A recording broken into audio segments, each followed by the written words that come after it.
Bonjour à tous, c'est le docteur Walid Mekedem et aujourd'hui on va parler du cancer colorectal.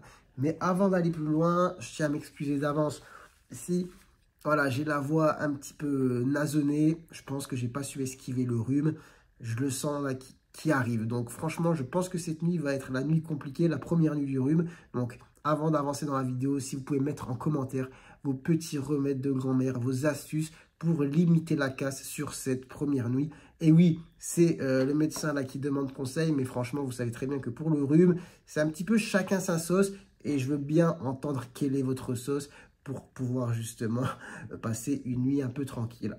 Enfin bref, là pour le coup, c'est le médecin qui reprend un petit peu la prise de parole et on va parler du cancer colorectal qui est un cancer très fréquent dans le monde. C'est quand même celui qui arrive en 3e position après le cancer du sein et de la prostate. Pourquoi j'ai pensé faire cette vidéo? Tout à l'heure, je donnais ça à une dame. Peut-être que ça vous parle, cette enveloppe. C'est un kit de dépistage. Et je me suis dit, ce serait bien du coup d'aborder un petit peu le sujet justement du cancer colorectal. Parce que c'est un cancer, comme je l'ai dit, très fréquent, mais qui va être très souvent silencieux. Chez beaucoup de personnes, avant qu'on se rende compte, qu'il se passe quelque chose. Malgré tout, chez aussi beaucoup de personnes, enfin, chez un nombre important, je ne saurais pas le qualifier, de personnes, on va avoir des symptômes. Quels sont ces symptômes? Quels symptômes peuvent nous faire penser justement au cancer colorectal et peuvent du coup nous alerter et nous dire, bon là, il va falloir faire des examens et aller checker un petit peu ce qui se passe. Eh bien, c'est ce sur quoi je vais venir dans cette vidéo. Alors, la première chose, ça va concerner le cancer du côlon, mais ça va concerner aussi tous les cancers quasiment. Il y a un peu la règle des 3A. Je vais vous les citer.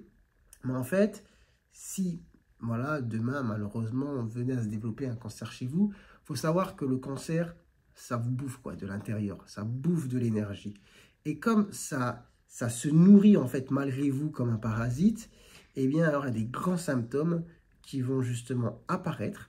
Je vais les dire en termes un peu médicaux et les traduire, mais pour que vous reteniez les 3A, A comme asthénie, c'est-à-dire vraiment une fatigue inhabituelle, importante, qui dure, qui perdure dans le temps et que vous ne comprenez pas. Vous êtes tout le temps fatigué, mais vraiment une grosse fatigue, vous sentez qu'il y a quelque chose qui se passe. Donc ça, c'est l'asthénie. 2, l'anorexie. Vous n'avez plus faim, vous n'arrivez pas à manger. Voilà. Et 3, l'amaigrissement. Une perte de poids involontaire qui peut parfois être surprenante à aller à jusqu'à 10% de votre poids qui s'installe sur plusieurs semaines et vous ne comprenez pas. C'est vrai qu'en général, quand ces symptômes s'installent, quand même, c'est qu'on est peut-être à une certaine évolution quand même de la maladie. Mais c'est quand même des symptômes qu'on va retrouver dans beaucoup de cancers. Asthénie, anorexie, amaigrissement. Donc ça, c'est quelque chose à avoir en tête qui doit vous alerter. Mais évidemment, je pense que quand on arrive à ce stade, quand vous vous rendez compte que vous avez perdu 7 kilos sans rien faire, que vous êtes tout le temps fatigué et que vous n'avez pas mangé, la plupart des gens quand même se disent qu'il y a un problème. Mais ce n'est pas des symptômes spécifiques du cancer du côlon. Ce n'est pas des symptômes qu'on va retrouver spécifiquement dans cette maladie, on peut retrouver dans d'autres.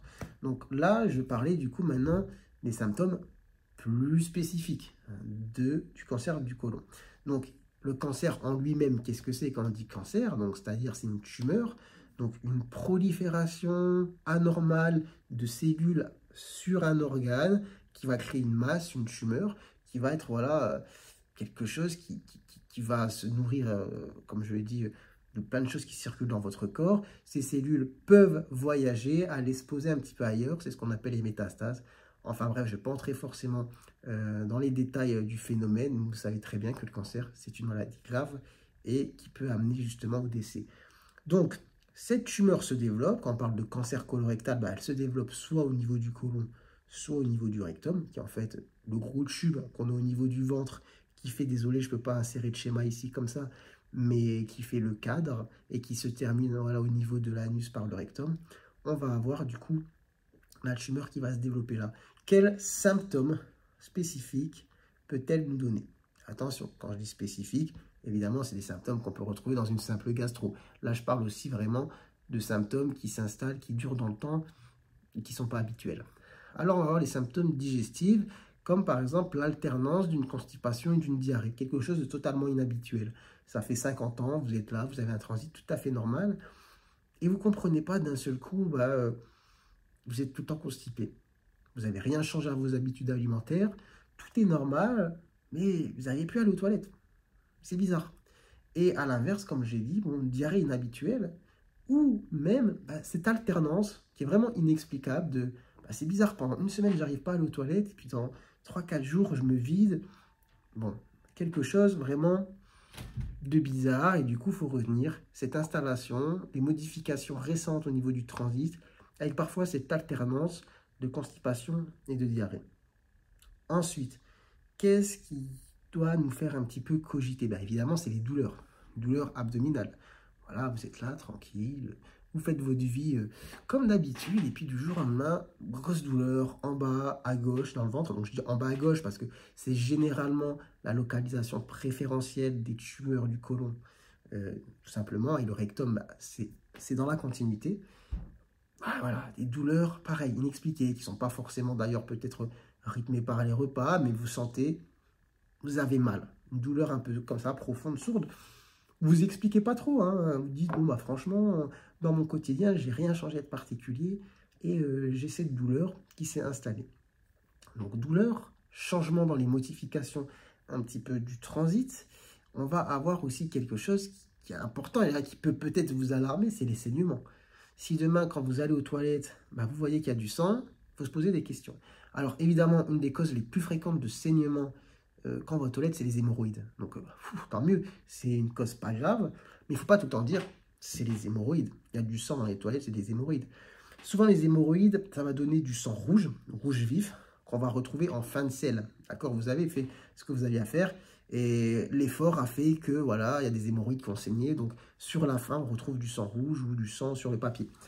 Voilà, les tumeurs, plutôt les cancers colorectals, ça va plutôt donner du sang mélangé, en fait, parce que le sang vient du transit, donc il y a eu le temps finalement de se mélanger au sel. Et il peut être rouge, comme il peut être noir, en fait, c'est-à-dire si la tumeur est assez haute, si elle est restée longtemps dans le tractus digestif, elle peut être digérée et pas avoir une couleur rouge vif, mais donner un aspect bizarre à vos selles, un peu noir comme ça, comme si... Enfin, bizarre, tout simplement. Mais évidemment, si vous avez du sang rouge dans les selles, bien mélangé, là, on se pose des questions quand même. On se pose des questions. Donc, comme j'ai dit, changement du transit, douleur abdominale, saignement, les 3A aussi, asthénie, amaigrissement, anorexie. Ensuite, à quoi il faut penser? À des signes aussi qui sont les conséquences de tout ça. C'est par exemple l'anémie. Donc, une anémie, vous allez me dire, comment je sais que je fais une anémie? Il faudrait que je fasse une vidéo sur l'anémie. Mais l'anémie, donc vous perdez du sang de manière justement insidieuse, vous ne vous en rendez pas forcément compte.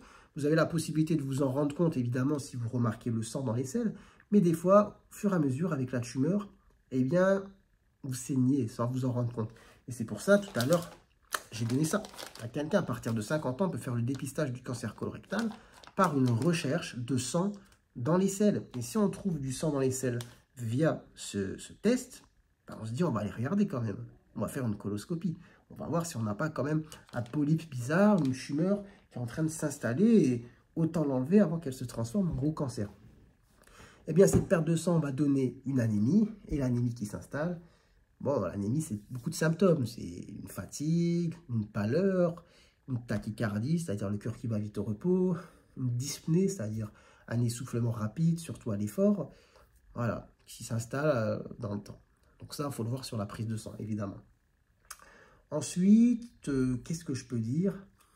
Après, ah oui, il y a un symptôme important aussi, c'est la sensation de ne pas bien se vider, en fait, quand vous allez aux toilettes. Si vous avez une tumeur au niveau du rectum, bon, vous imaginez bien que ça fait un peu obstruction. Et du coup, vous pouvez avoir cette sensation de vouloir aller aux toilettes, vous y allez, et vous dites, purée, on dirait, j'ai pas vidé. En fait, c'est ce qu'on appelle du ténesme, si je ne dis pas de bêtises. Oubliez, peut-être j'ai dit une bêtise, c'est peut-être pas le bon mot, mais en tout cas pour dire que le fait qu'il y ait une tumeur dans le rectum, ça vous donne cette sensation en fait de plénitude du fait que le rectum est plein, alors qu'en fait, c'est pas des selles, c'est la tumeur. Donc après, en autre symptôme, là je parle d'obstruction. Dans une forme évoluée, on peut avoir vraiment la tumeur qui bloque. Si ça bloque, on va avoir des symptômes d'obstruction intestinale. Donc gonflement du ventre, nausées, vomissements. Qu'est-ce que je peux dire? Voilà, de toute façon, l'obstruction, en général, c'est une urgence. Hein. C'est-à-dire, vraiment, vous allez avoir un tableau qui va vous amener aux urgences avec le fait que vous n'arrivez plus à aller aux toilettes, que vous vomissez, que vous avez mal au ventre, que vous avez ventre très gonflé. Donc, ça peut être une conséquence. Obstruction. Et après, dans une forme aussi, mais il faudrait que ce soit vraiment évolué, bah, c'est une masse. Si vous touchez le ventre ici, surtout si vous êtes assez mince, et que vous sentez une grosse boule bien dure au niveau du côlon, bah, c'est pas trop normal. Hein. D'accord? Bon, au niveau du rectum, il faut mettre le doigt. Je ne vous invite pas forcément à le faire, mais c'est un professionnel. Mais quand on fait un toucher rectal aussi, c'est pour rechercher ce genre de choses. Si on voit une boule au niveau du rectum, qu'est-ce que c'est? Hein? Il faut aller voir. Donc, voilà un petit peu les symptômes, que ce soit les symptômes non spécifiques ou les symptômes un petit peu plus spécifiques, qui peuvent faire penser à un cancer colorectal. Si c'est le cas, eh bien, il ne faut pas perdre de temps. Il faut faire les examens qui sont rapides. Voilà, les examens. Voilà, désolé, je n'ai pas réussi à finir ma phrase, mais vous m'avez compris. Pour faire le diagnostic et tout simplement entamer la prise en charge. Donc, j'espère que cette vidéo vous aura été utile. Je n'entre pas plus en détail dans l'histoire du cancer colorectal. On pourra faire une vidéo un peu plus sur le sujet, facteurs de risque, peut-être prise en charge. Là, c'était vraiment les symptômes et je me dis que c'est bien peut-être de faire une série de vidéos symptômes 2. Dites-moi ce que vous en pensez. Dites-moi en commentaire si vous avez une vidéo symptôme 2, quelque chose que vous avez envie que j'aborde. Ça peut servir à tout le monde, franchement. Donc, sur ce, je vous avoue, je suis un peu fatigué. Là, je sens que le rhume, il commence à monter. Donc là, j'ai hâte de rentrer, prendre la grosse douche, mettre le bonnet là sur la tête et me mettre dans le canapé. Je vous avoue que je suis assez cassé. Comme j'ai dit, mettez-moi aussi en commentaire vos petits remèdes de grand-mère qui vont m'aider à passer une nuit un peu plus tranquille. Et puis, sur ce, prenez soin de votre santé, portez-vous bien. Et moi, j'espère, je vous dis à très bientôt pour de nouvelles vidéos. Allez, ciao, ciao.